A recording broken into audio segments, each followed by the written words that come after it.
overall memang Deddy Mulyadi sangat tinggi, ya, sangat tinggi. Dan itu yang menjelaskan. Gubernur Jawa Barat Deddy Mulyadi meraih tingkat kepuasan tertinggi di antara gubernur lain di Pulau Jawa.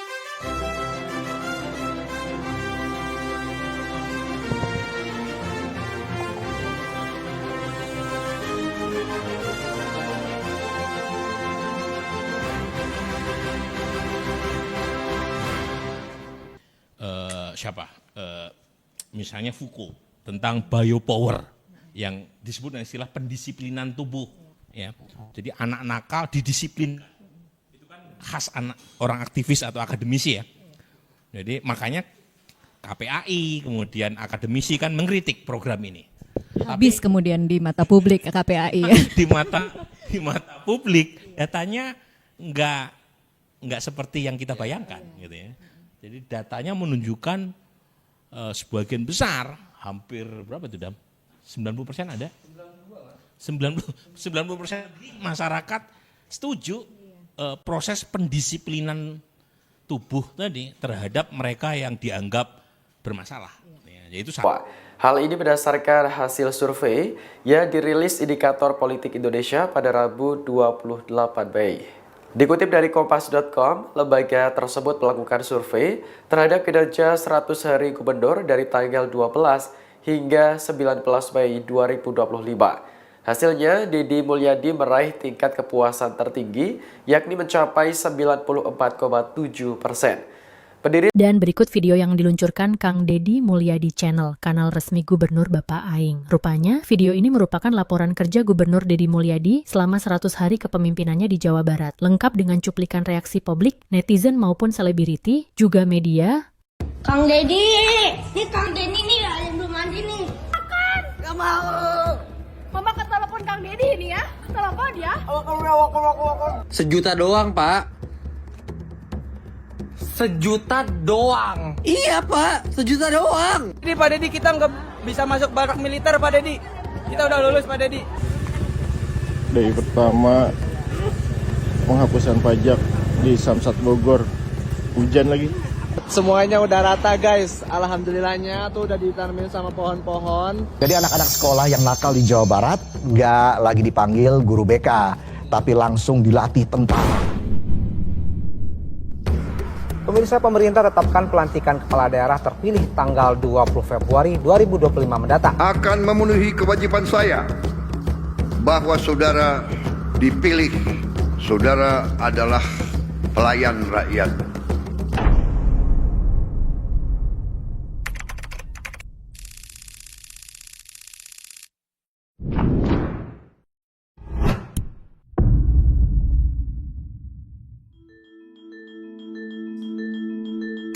Februari 2025, Deddy Mulyadi dan Erwan Setiawan resmi dilantik oleh Presiden Republik Indonesia Prabowo Subianto sebagai Gubernur dan Wakil Gubernur Jawa Barat periode 2025-2030 bersama seluruh kepala daerah lainnya di Istana Merdeka. Sejak saat itulah, Jabar Istimewa melangkah untuk menggapai kemakmuran dengan berpijak pada keselarasan manusia dan alamnya, serta mewujudkan Jawa Barat gemah ripah repeh rapi. Kesejahteraan publik itu tercantum dalam logonya pemerintah Provinsi Jawa Barat, gemah ripah repeh rapi. Gemah ripah repeh rapi adalah kemanunggalan prinsip-prinsip dasar kehidupan yang dalam ajaran Sunda ada tujuan utama dalam hidup, yaitu mewujudkan manusia Pancawaluya. Manusia Pancawaluya adalah manusia yang cager, manusia yang bager, manusia yang benar, manusia yang pinter, dan manusia yang singer. Langkah besar itu dimulai dengan mengembalikan kawasan resapan Puncak Bogor dan kawasan Bandung Utara, serta menindak tegas alih fungsi lahan yang menyebabkan bencana banjir di sejumlah wilayah di Jawa Barat. Bagian aneh kata pun dibongkar-bongkar sebagian nih. Besok nggak ada bencana, tambah lagi Pak pengawasan lemah. Di sisi lain, kebijakan modifikasi cuaca yang mampu memberikan ruang bagi masyarakat dan pemerintah untuk melakukan upaya tanggap bencana sekaligus rehabilitasi dan rekonstruksi pasca bencana turut digulirkan. Selain itu, evaluasi terhadap izin tambang legal dan penutupan tambang ilegal menjadi langkah awal dalam menjaga kelestarian lingkungan dengan menyoroti pembakaran batu kapur di Karst Karawang yang menyebabkan polusi udara bagi lingkungan sekitarnya. Adapun dari sisi upaya normalisasi sungai, daerah aliran sungai di kawasan Bekasi yang terkendala bangunan liar dan sampah, Sungai Citarum dan Sungai Cipalabuhan Sukabumi yang dibersihkan bersama dengan warga, menjadi langkah nyata dalam menjaga air sebagai sumber kehidupan.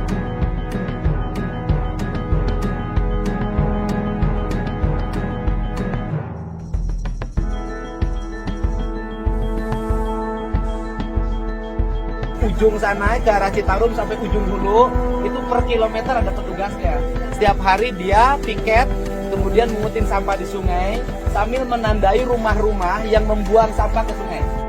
Upaya menata lingkungan dengan membersihkan sampah di kawasan Pasar Babelan Bekasi, Pasar Gede Bage, dan Caringin Bandung, serta menata kawasan Pasteur Bandung dengan mengembalikan fungsi trotoar yang ramah bagi pejalan kaki.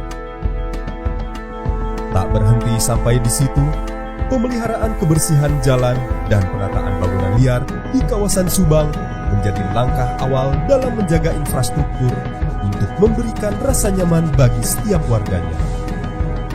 Sementara dari sisi pendapatan, langkah istimewa yang mampu menjadi magnet bagi lebih dari 1,7 juta kendaraan di Jawa Barat dan mendapatkan apresiasi Kemendagri dengan program pemutihan pajak kendaraan bermotor yang digagas langsung oleh Gubernur disambut antusias oleh masyarakat. Ya, buat warga Jabar, terima kasih yang telah membayar pajak kendaraan bermotor.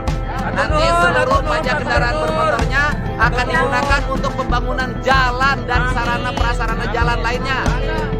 Sehingga pada bulan April 2025, Jawa Barat menjadi satu dari 3 provinsi di Indonesia dengan capaian pendapatan di atas 30%.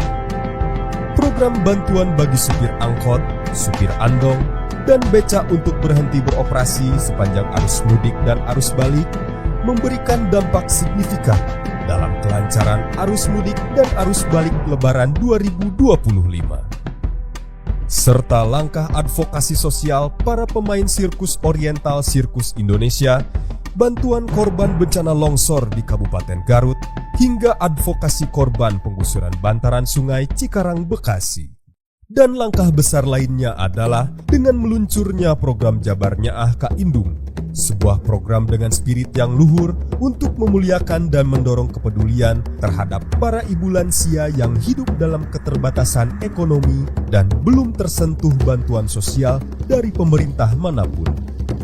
Mulai dari ASN, TNI, Polri, pengusaha, pegawai swasta, dan masyarakat umum terlibat langsung dalam menyantuni secara berkala 50.000 lansia yang tersebar di Jawa Barat.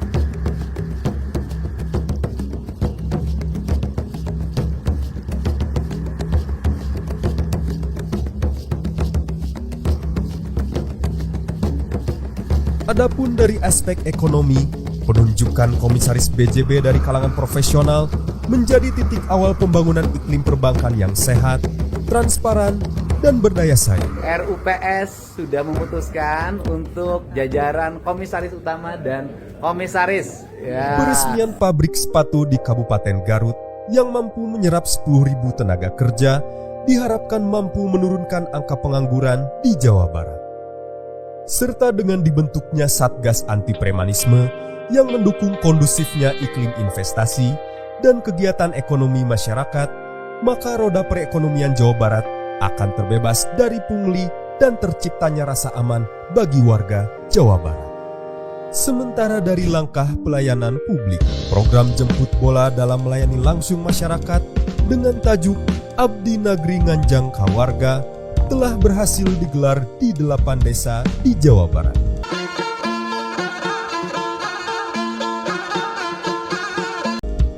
sebanyak 16 jenis pelayanan, mulai dari pemeriksaan kesehatan hingga pembayaran pajak, telah berhasil melayani langsung 29.000 pengunjung dari semenjak program ini digulirkan pertama kali di Gedung Negara Pakuan, Bandung.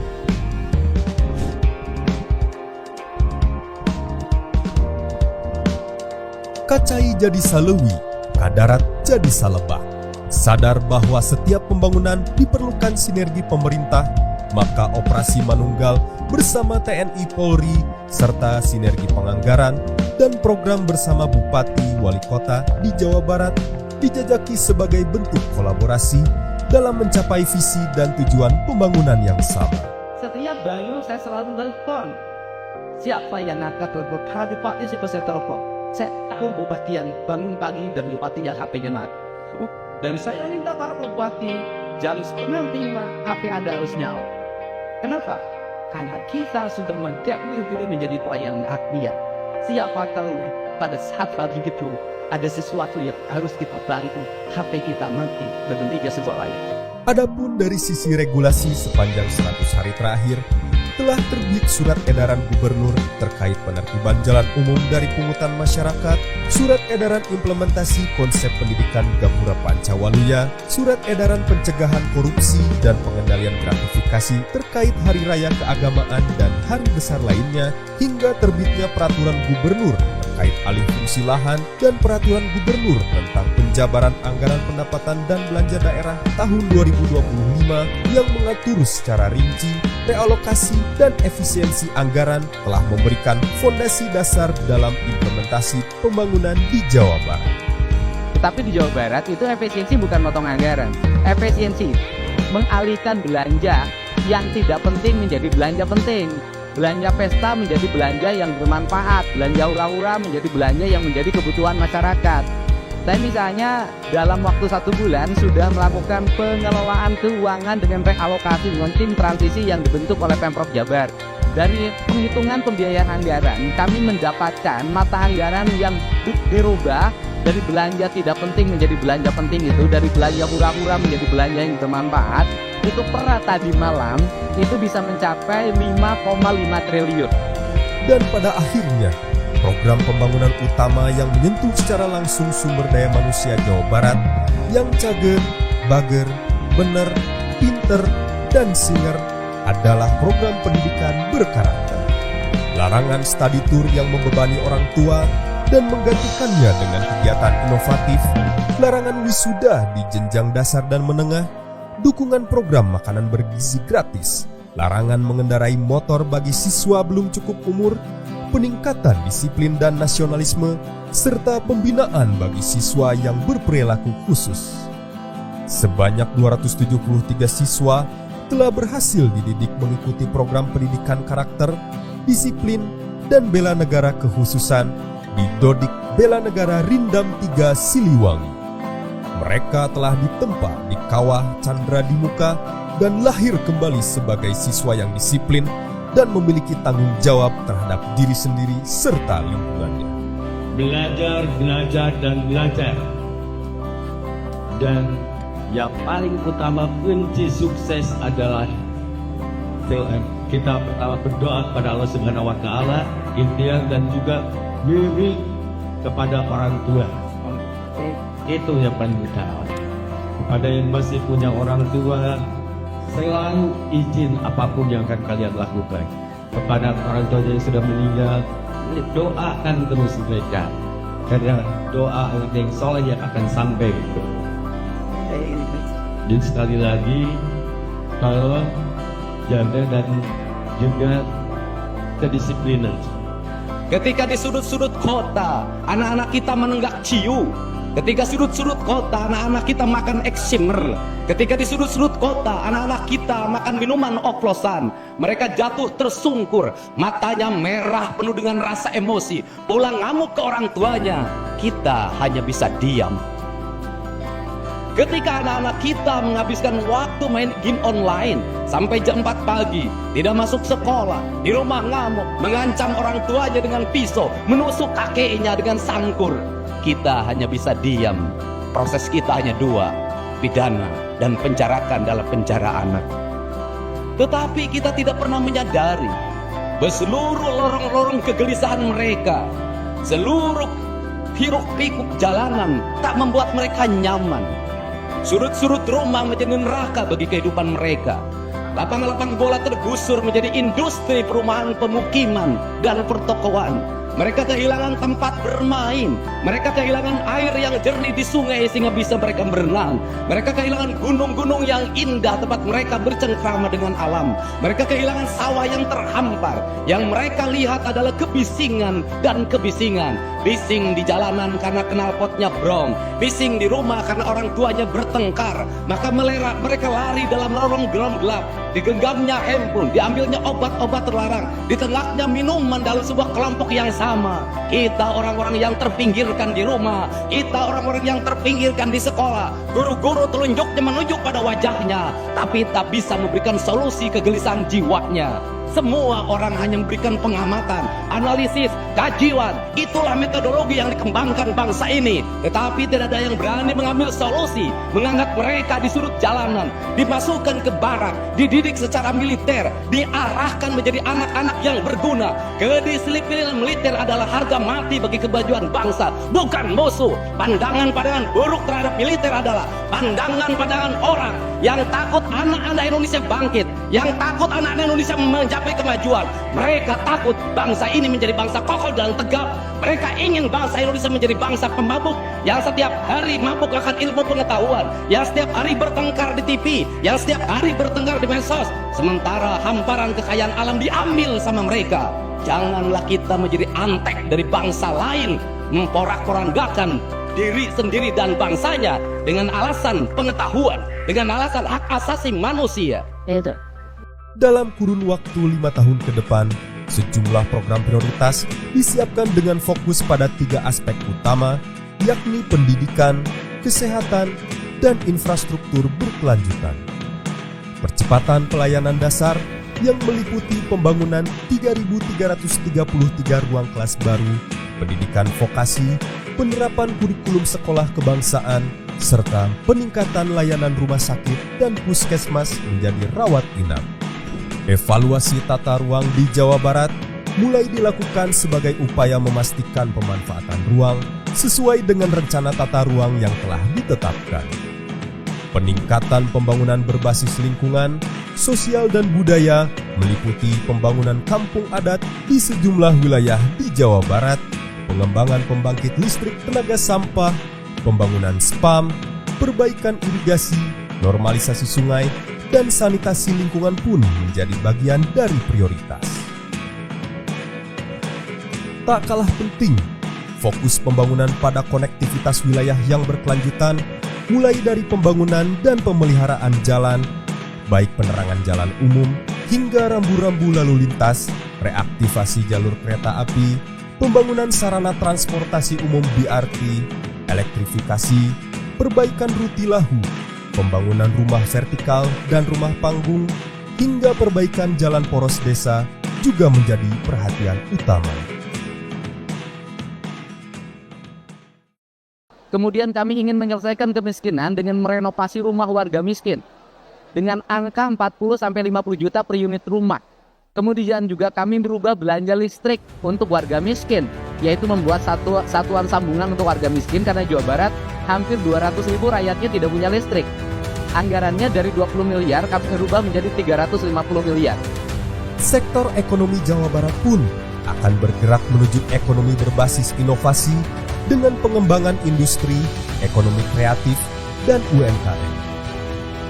Adapun sebagai salah satu lumbung padi nasional, Jawa Barat menjadi pusat kegiatan panen raya nasional yang dihadiri oleh Presiden Prabowo Subianto di Desa Randegan Wetan, Kecamatan Jati 7, Kabupaten Majalengka pada Senin 7 April 2025. Kegiatan ini merupakan bagian dari panen raya serentak yang digelar di 14 provinsi dan 156 kabupaten kota di seluruh Indonesia sebagai komitmen pemerintah dalam memperkuat ketahanan pangan nasional dan selaras dengan upaya peningkatan ketahanan dan swasembada pangan di Jawa Barat. Saya ingin berbuat yang terbaik pada rakyat Jawa Barat, bukan sekedar politik. Ini cita-cita saya sejak lahir. Sebagai siwi-siwi bagi seket sele Pajajaran, aing hayang ningali Sunda nanjer di lemurna sorangan. Beda. Maka itu sekda berapa kali ngomong pada saya tidak punya rasa takut apapun. Saya tidak berpikir ke depan jadi apa. Saya tidak berpikir apakah saya populer atau tidak. Saya tidak berpikir apakah saya punya elektoral atau tidak. Tidak penting bagi saya. Bahkan saya tidak berpikir tentang keselamatan nyawa saya. Saya hanya berpikir sebagai titah prajurit Siliwangi. Saya ingin memperlihatkan di tanah Sunda ada pemimpin yang membela kepentingan rakyat.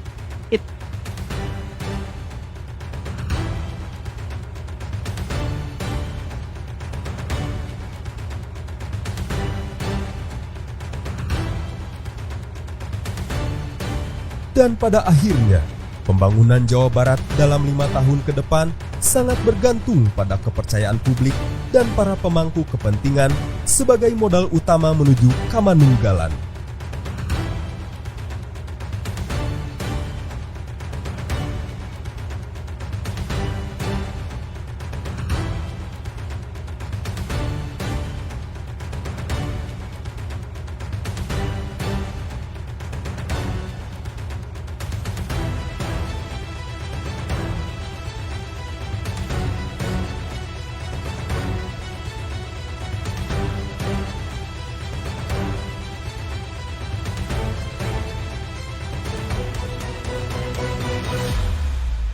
Celik Putih, Selak Herang, Caang Bulan 14, Jalan Gede Sasapuan, Nulung Kanu Butuh, Nalang Kanu Susah, Nyaangan Kanu Poeken, Kaluhur Sihungan, Handap Akaran, Lembur Diurus, Kota Ditata, Jabar Istimewa.